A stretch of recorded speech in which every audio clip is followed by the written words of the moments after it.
Sir, I will briefly refer to the points raised by honorable members in their speeches.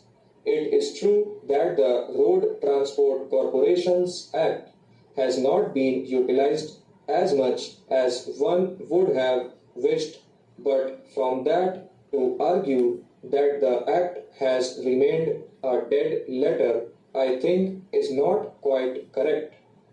Road transport corporations have been formed. The premier road transport corporation is the Bombay Road Transport Corporation, and it has been functioning in a very efficient way.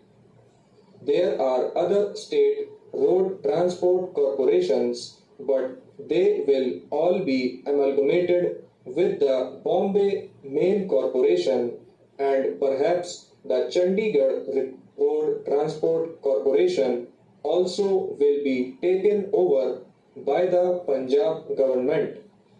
Sir, it is true that the state governments have preferred departmental operation, departmental management for the running of these road transport services. All of them wanted to make a beginning, and some have made a beginning.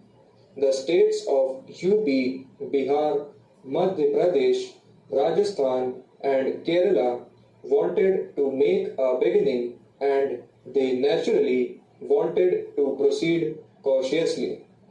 They wanted to expand slowly, and it was but natural that they wanted that all the profits that they could make out of this should go into the state coffers.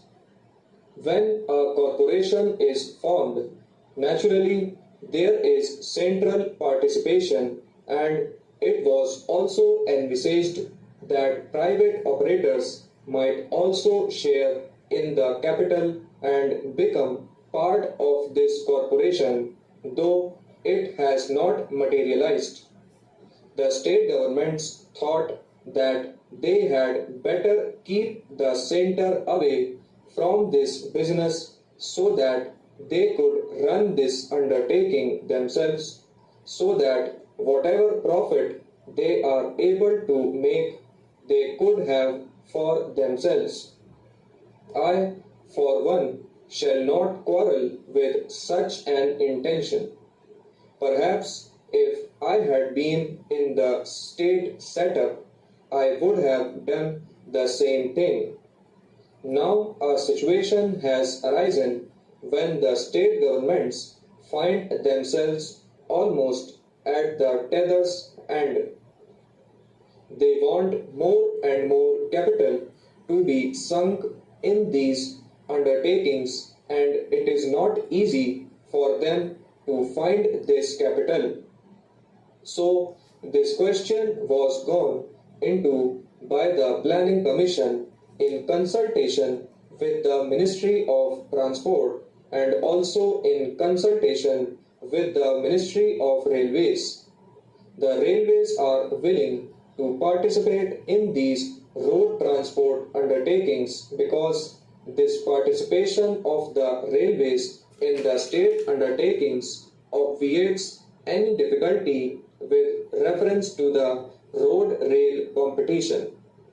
At present, there may not be any question